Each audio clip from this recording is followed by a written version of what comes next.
It's a long road from the composer's manuscript to a finished volume of sheet music on the player's desk. One way station along this road is music engraving.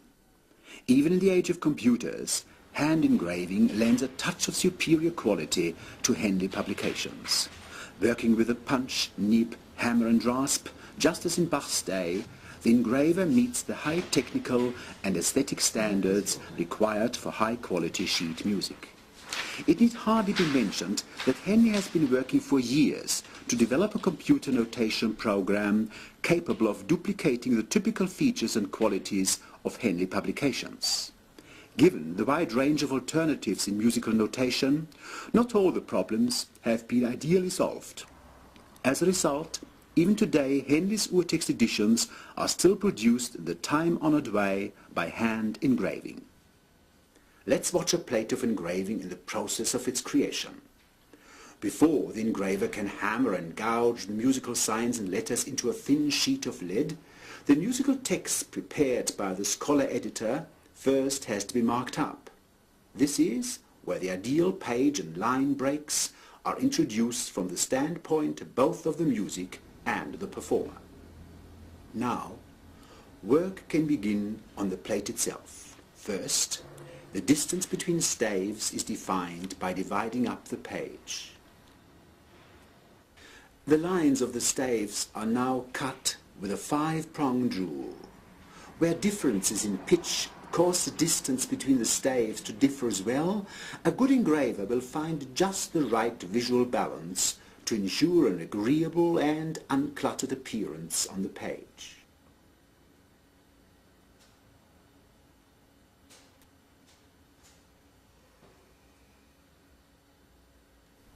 Once the vertical division is complete, the notes can be spread horizontally on the page according to their durations.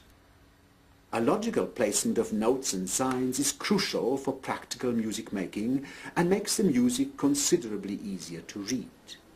Even the character of the piece is reflected in the engraving. An allegro movement will be engraved much more densely than a lento.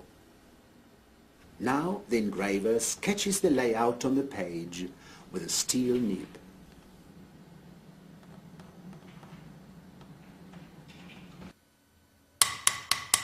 Using these little steel punches, the signs are hammered into the plate one at a time.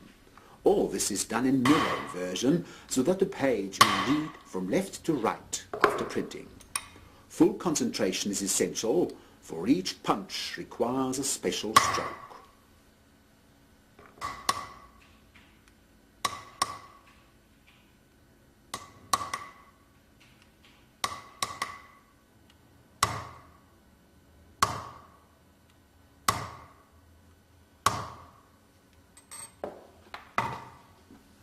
To reduce the tension on the plate, the engraver smooths the reverse side.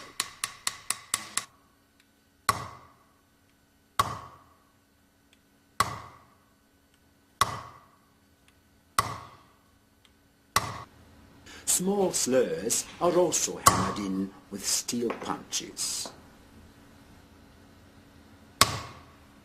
These so-called single lip cutters are used to cut stems, ledger lines, beams and slurs into the plate, freehand.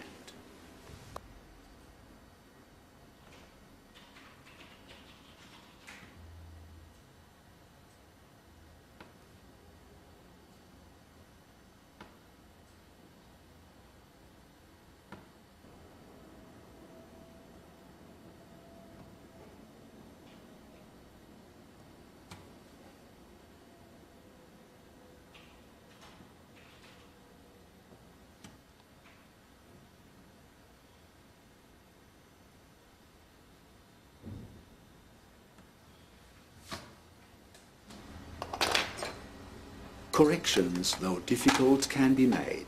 First, the sign to be corrected is marked on the back with a pincer. Then it is hammered out with the appropriate punch.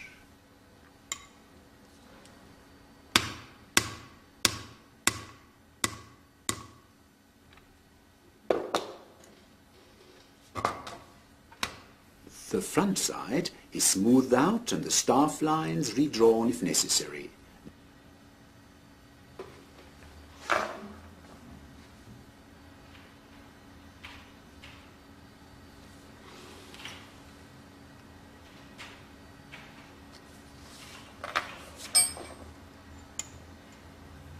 Now the sign can be punched.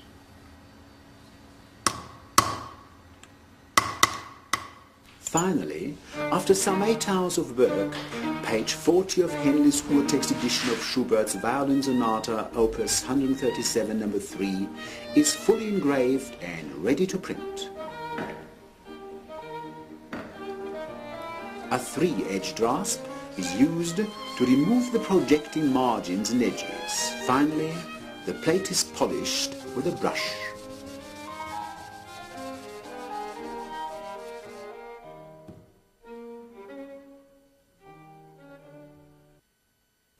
To help the sub-editor in charge of the edition to check the engraving for mistakes and inconsistencies, a so-called green-off print is made from the finished plate. Here he can enter his corrections.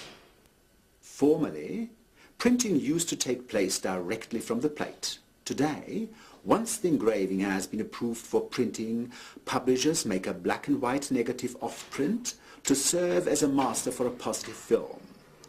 The razor-sharp engraving can now be printed by photo offset and sent to the binders.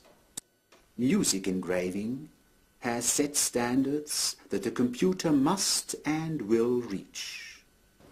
In the future, besides a sound, scholarly critical text, musicians and music lovers all over the world will still be able to take pleasure in the clear, balanced and easily readable appearance of Henley Urtext editions.